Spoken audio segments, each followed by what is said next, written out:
ആത്മാവിൻ്റെ വാസ്തവജ്ഞാനം ഉണ്ടായിരുന്നാലും പഞ്ചകോശങ്ങൾ തോന്നിക്കൊണ്ടേയിരിക്കുന്നതല്ലാതെ നശിക്കുന്നില്ല. അവകൾ ആരോപിതമെന്ന് എങ്ങനെ വരുമെന്നാണെങ്കിൽ, ലോകത്തിൽ സത്തായത് പ്രാതിഭാസിക സത്തെന്നും വ്യാവഹാരിക സത്തെന്നും പാരമാർത്ഥിക സത്തെന്നും 3 വിധം. ഈശ്വര സൃഷ്ടിയെന്നും ജീവസൃഷ്ടിയെന്നും സൃഷ്ടി 2 വിധം. ഇങ്ങനെ ഇരിക്കുന്നതിൽ അധ്യാസ സ്വരൂപമായ കയറ്റിൽ പാമ്പ് മുതലായ സകലതും ജീവസൃഷ്ടി. ഇതാണ് പ്രാതിഭാസികം. ഈ ജീവസൃഷ്ടിക്ക് ഇരിപ്പിടമായ ആകാശം മുതലായ സകലതും വ്യാവഹാരിക സത്ത്. ഈ വ്യാവഹാരിക സത്തെല്ലാം ഈശ്വര സൃഷ്ടി. ഈശ്വര സൃഷ്ടിക്കും കൂടി ഇരിപ്പിടം ഏത് ബ്രഹ്മമോ അത് പാരമാർത്ഥിക സത്ത്. അതാണ് നിത്യമായത്. വ്യാവഹാരിക സത്ത് വ്യവഹാരം നശിക്കുന്നത് വരെ ഇരിക്കും. പ്രാതിഭാസിക സത്ത് പ്രാതിഭാസിക നാശം വരെ ഇരിക്കും. പ്രാതിഭാസികവും വ്യാവഹാരികവും അധ്യാസം എന്ന വിഷയത്തിൽ രണ്ടും സമമായാലും ഇരിപ്പിനാൽ സമമല്ല. പ്രാതിഭാസികം പെട്ടെന്ന് നശിക്കും, വ്യാവഹാരികം അധിക കാലം ഇരിക്കും. വ്യാവഹാരികം കൂടെ പ്രാതിഭാസികം പോലെ ആത്മവസ്തുവിനെ ജ്ഞാനത്താൽ ഉടനെ നശിച്ചു പോകുമെങ്കിൽ ആത്മജ്ഞാനികൾ എന്നതും ജീവൻ മുക്തന്മാരെന്നതും ഇല്ലാതെ പോകും. എന്നാൽ ജ്ഞാനികൾക്ക് വ്യവഹാരം ഇല്ലാതെ പോയാൽ അജ്ഞാനികൾക്ക് ഉപദേശം ചെയ്യുന്നതിന് സാധ്യമല്ലാതെ വരും. അതുകൊണ്ടാണ്. അതിനാൽ മണ്ണിൽ അധ്യാസമായിരിക്കുന്ന വലിയ വയറ്, ചെറിയ കഴുത്ത് മുതലായവയുള്ള കുടം, കുശവന്റെ വ്യാപാരമായ വയറ്, കഴുത്ത് മുതലായവ നശിക്കുന്നത് വരെ ഇരിക്കും. അതുപോലെ ആത്മാവിൻ്റെ അധ്യാരോപം ചെയ്യപ്പെട്ട പഞ്ചകോശങ്ങൾ മിഥ്യ എന്നറിയപ്പെട്ടിരുന്നാലും പ്രാരബ്ധക്ഷയം വരെ ബന്ധ തുണി പോലെ തോന്നപ്പെടുമെന്നറിയുക. അധികമായി പറയേണ്ടത് എന്താണ്? സിദ്ധാന്തം എന്തെന്നാൽ മണ്ണിൽ ആരോപിക്കപ്പെട്ട കുടത്തിൻ്റെ രൂപവും പേരും ബാധിക്കപ്പെടുമ്പോൾ വാസ്തവമായി മണ്ണ് മാത്രം എങ്ങനെ മിഞ്ചുന്നുവോ അതുപോലെ ആത്മാവിൽ ആരോപിക്കപ്പെട്ട പഞ്ചകോശങ്ങൾ ആത്മജ്ഞാനത്താൽ ബാധിക്കപ്പെടുമ്പോൾ സച്ചിദാനന്ദ സ്വരൂപമായ ആത്മാവ് ഒരുവൻ മാത്രം വാസ്തവമായി മിഞ്ചുന്നു എന്നിങ്ങനെ ഏവൻ അറിയുന്നു അവനാണ് ആത്മജ്ഞാനി, അവനാണ് ബ്രഹ്മജ്ഞാനി, അവന് തന്നെയാണ് വിദേഹമുക്തി ഉണ്ടാകുന്നത് എന്ന സകല ഉപനിഷത്തുകളും ഉറക്കെ മുറവിളി കൂട്ടുന്നു. കാരണം എന്ന് വെച്ചാൽ ഈ ജ്ഞാനമുണ്ടായാലും ഈ പഞ്ചകോശങ്ങൾ തോന്നിക്കൊണ്ടേയിരിക്കും. ആളുകളുടെ വിചാരം ജ്ഞാനി എന്ന് പറഞ്ഞാൽ ഇതെല്ലാം വിട്ടുപോയി എന്നുള്ള അർത്ഥമായി. അത് വീണ്ടും തോന്നിക്കൊണ്ടേയിരിക്കും. അല്ലെങ്കിൽ എങ്ങനെ അവർക്ക് ആ ശരീരം പിന്നെ നിലനിൽക്കും? ആ പ്രാരബ്ധം നിൽക്കുന്നത് വരെ ഈ ശരീരം അതിൻ്റെ പ്രവൃത്തിക്ക് വേണ്ടി ഇരിക്കണ്ടേ? അതിനു വേണ്ടിയിട്ട് എന്ത് ചെയ്യും? ഇതെല്ലാം തോന്നിക്കൊണ്ട് തന്നെ ഇരിക്കും. ഈ തോന്നലിനെ പറ്റി പറയുന്ന 3 രൂപത്തിലാണ് ഇതിന്റെ നാശം പറയുന്നത്.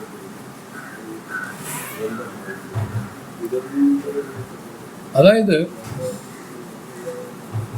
ലോകത്തിൽ സത്തായത് 3 രൂപത്തിലിരിക്കുകയാണ്. ഒന്ന് പ്രാതിഭാസിക സത്ത, ഒന്ന് വ്യാവഹാരിക സത്ത, ഒന്ന് പാരമാർത്ഥിക സത്ത. ഈ 3ഉം നമ്മൾ അറിഞ്ഞിരിക്കണം. വ്യവഹാരത്തിൻ്റെ ഉള്ള സമയത്തുള്ള സത്തയാണ് നമ്മൾ വ്യാവഹാരിക സത്ത എന്ന് പറയുന്നത്. പ്രാതിഭാസിക സത്തയെ പറ്റി പറയുന്നത് സ്വപ്നമാണ് പ്രാതിഭാസിക സത്തയിൽ അകപ്പെടുന്നത്. കാരണം അത് ഷോർട്ട് പീരീഡാണ്. എന്നുവെച്ചാൽ സ്വപ്നം കണ്ട് ആ നിൽക്കുന്ന ഏതാനും സമയത്ത് മാത്രം അത് സത്യം പോലെ തോന്നും. സത്യം ഒരു ആ പ്രാതിഭാസിക സത്യം ഒരു സത്യമായിട്ട് ഇവർ പറയും. പ്രാതിഭാസിക സത്യം മാത്രമേ ഉള്ളൂ ഏതൊരു സ്വപ്നത്തിലുള്ളൂ. എന്നാൽ ഈ വ്യാവഹാരിക സത്ത കുറച്ച് കൂടുതൽ നീണ്ടു നിൽക്കും. ഇപ്പം നമ്മുടെ വീട് നമ്മൾ വെച്ചിട്ട് 10 കൊല്ലമായി, 20 കൊല്ലമായി, 30 കൊല്ലമായി, 50 കൊല്ലമായി അങ്ങനെ പോകും. നമ്മൾ മരിക്കുന്നവരവിടെ നിൽക്കും, കണ്ടില്ലേ?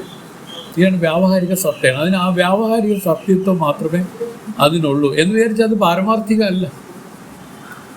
പാരമാർത്ഥിക സത്തയാണ് വാസ്തവം.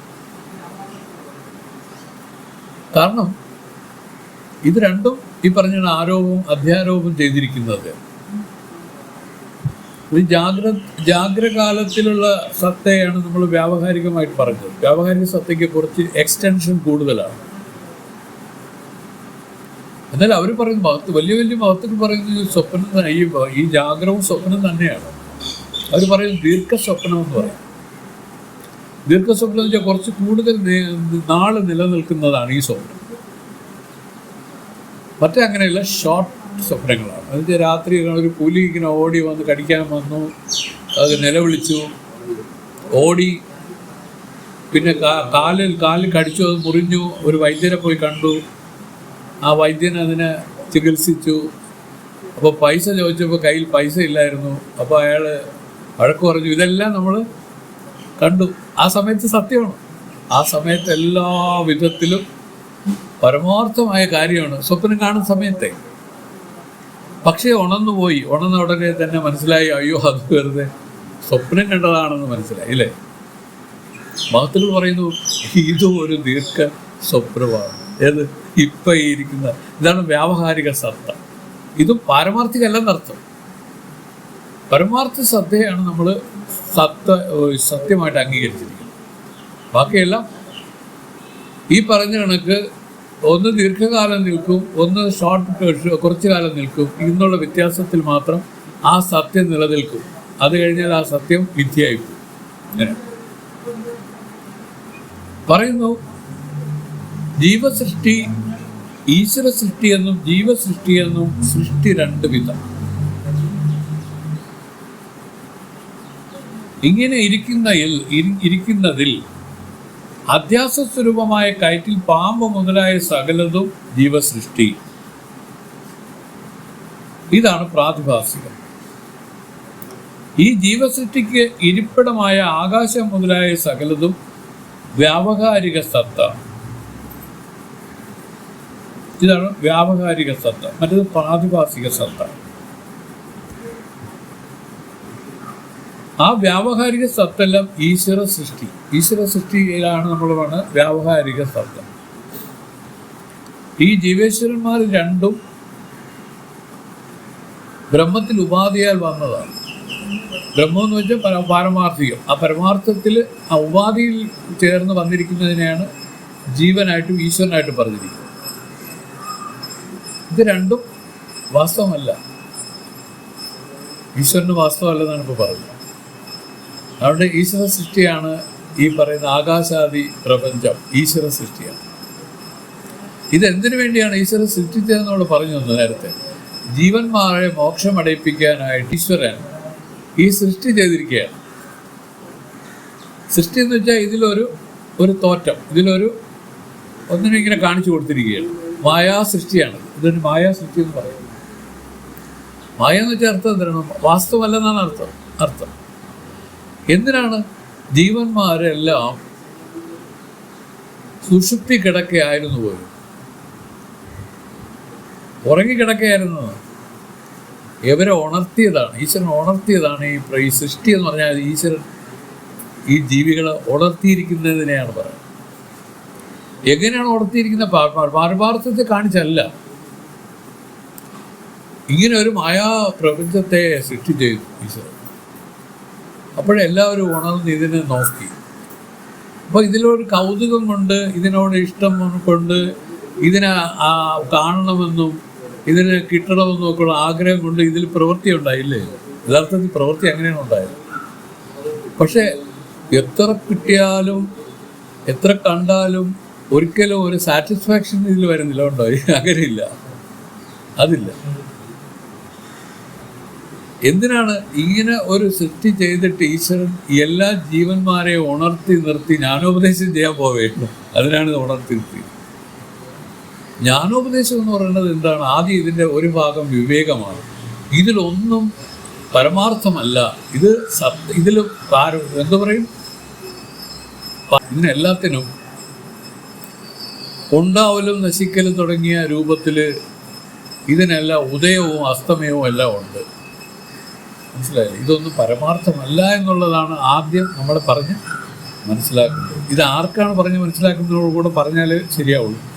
അധികാരിക്ക്, ആർക്ക്?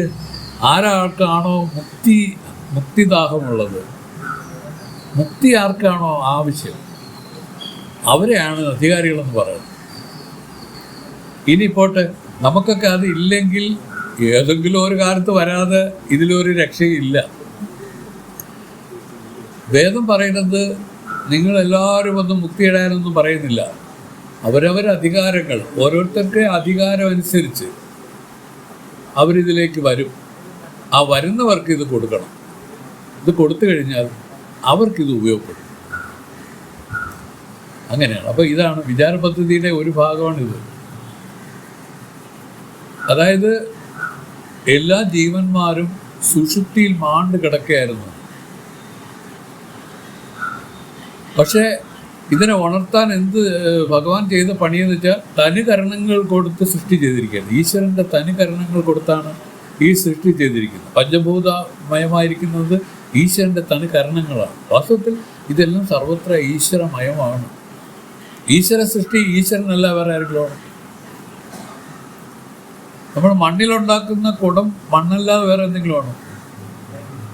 അപ്പം നിമിത്ത ഉപാദാന കാരണമായിട്ടിരിക്കുന്നത് ഈശ്വരനാണ്. ഇതിൻ്റെ നിമിത്തമായി ഉപാദാന കാരണമായിട്ടിരിക്കുന്നത്. അപ്പം ഉപാദാന കാരണത്തെ വെച്ചുകൊണ്ടാണ് കാര്യങ്ങളെ നമ്മൾ നോക്കുന്നത്. അപ്പോൾ അങ്ങനെ നോക്കുമ്പോൾ ഇതെല്ലാം സർവത്ര ഈശ്വരമയമെന്നുള്ള ആ ശ്രുതി എത്ര കറക്റ്റാണ്. ഈശാവാസ്യമിതം സർവം.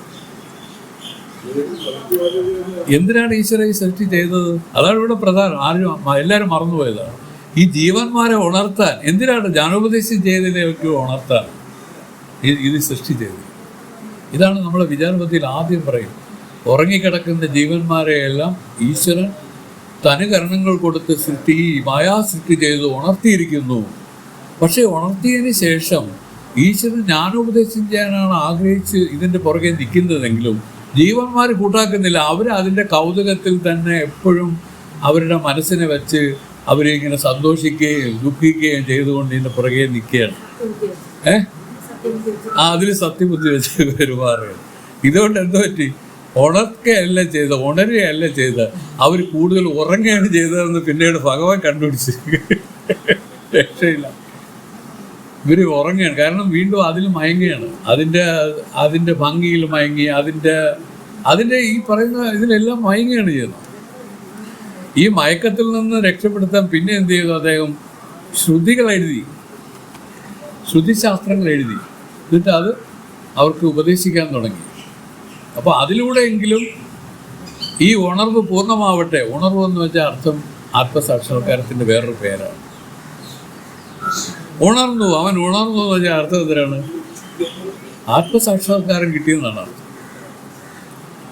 ഈ ലോകത്തെ കാണുമ്പോൾ നമ്മൾ സുഷുപ്തിയിൽ നിന്ന് ഉണർന്നു എന്ന് പറഞ്ഞ് ഉണർത്തിയാലും നമ്മളെല്ലാവരും ഉറക്കത്തിലാണെന്നാണ് പറയുന്നത്. വീണ്ടും നമ്മൾ ആ വലിയ അഗാഢ നിദ്രയിൽ തന്നെ പോയിരിക്കുകയാണ്. കാരണം വിചാരമില്ല, ബുദ്ധി പ്രവർത്തിക്കുന്നില്ല, ഇതിനെല്ലാം വിവേകിക്കാനുള്ള സാമർഥ്യമില്ല. അങ്ങനെയല്ലേ ഉറക്കത്തിൽ നമ്മൾ കിടന്ന് പണ്ട്. അപ്പോൾ ഇതിനെയാണ് ഭഗവാൻ മാറ്റി കാണിച്ചിരിക്കുന്നത്. കാരണം ഇതിൻ്റെ ഉള്ളിൽ ആ ഉണർവിനെ കൊടുത്ത് തന്നെ അറിയാനാണ്. യഥാർത്ഥത്തിൽ ഈ കാണുന്നതിനെ വെച്ചുകൊണ്ട് കാണുന്നവനെ അറിയാനാണ്. ആരാണ് കാണുന്നത്? അവിടെയാണ് സംശയം. കണ്ണാണോ കാണുന്നത്? മനസ്സാണോ കാണുന്നത്? ബുദ്ധിയാണോ കാണുന്നത്?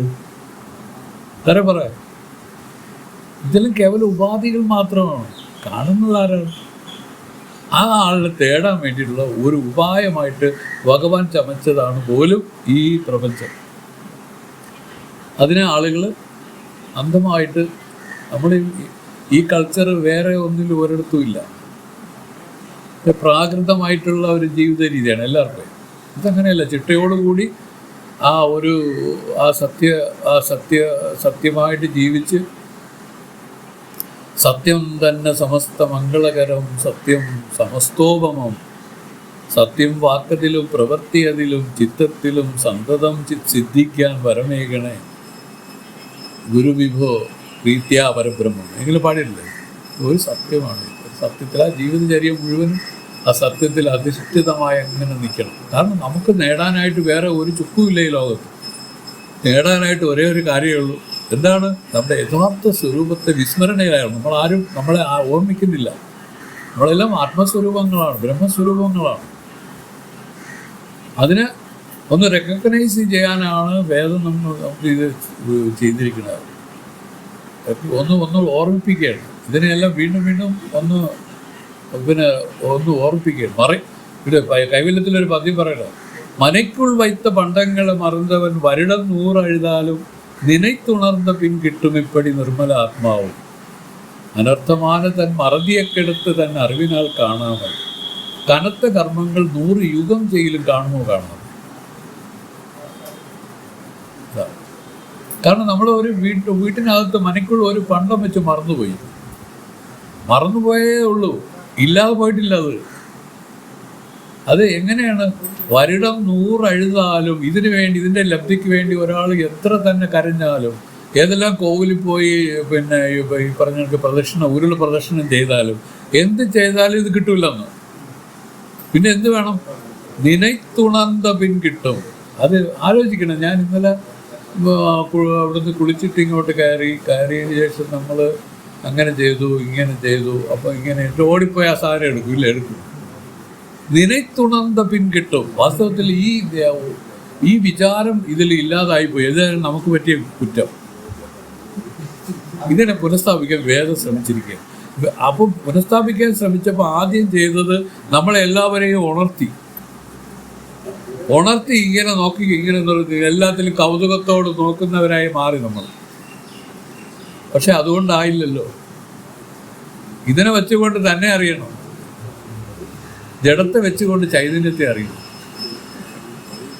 ജഡത്തെ വെച്ചുകൊണ്ട് ചൈതന്യത്തെ. അപ്പം ജഡത്തെ വെച്ചുകൊണ്ട് ചൈതന്യത്തെ അറിയുന്ന ഒരു വിധമാണ് ഇവിടെ ഈ ശാസ്ത്രങ്ങൾ പ്രഖ്യാപിച്ചുകൊണ്ട് പോവുകയാണ്. എൻ്റെ ഒരു വശമായിട്ട് ഇതിനെ മനസ്സിലാക്കി വരുമ്പോൾ നമുക്കും അതിൻ്റെ, കാരണം എല്ലാവരും, ആർക്കും ഒരു വ്യത്യാസവും ഇല്ല കേട്ടോ. ബുദ്ധിയിലെല്ലാം എല്ലാം ഒരുപോലെയാണ് ഈശ്വരൻ്റെ ചമത്കാരം.